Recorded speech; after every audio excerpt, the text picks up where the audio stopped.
है गो के छात मिलल छै की कहियो सखी सहिया चपात मिलल छै छै पर कचरा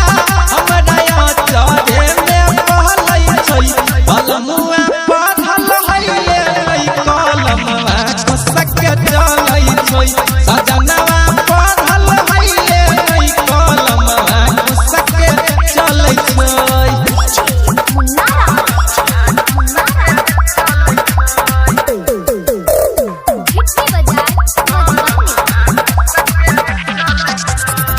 सखी मनो नहीं भाबै छै बड़ी दिक्कत खाली शिखर जाबहबै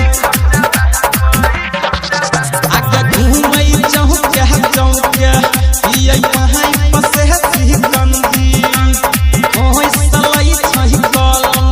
पेन्है नील चढ़ा वाला गंदी बोलै ऐसा बोली हमरा गोली जे माला गई छै बलमुआ पढ़ल हइले नै कलमवा कसक के चलै छै सजनवा पढ़ल हइले नै कलमवा कसक के चलै छै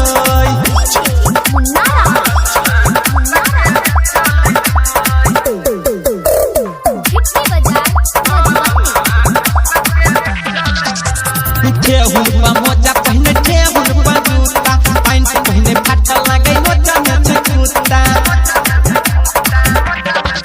खाली बनै छै बिना हीरो मारे सिखवे यह सहजाई सुनो राकेश सत्यम पंकज छै महा कहलाई जनु जतना जे सुतिया मदन जे रोजे चहलै छै बलमुआ पढ़ल हइले नै कलमवा कसक के चलै छै सजनवा पढ़ल हइले नै कलमवा कसक के चलै छै सैने से गो के छात मिलल छै की कहियो सखी सहिया चपात मिलल छै छै पर कचरा हमरा या चढ़े में पहलै छै बलमुआ पढ़ल हइले नै कलमवा कसक के चलै छै।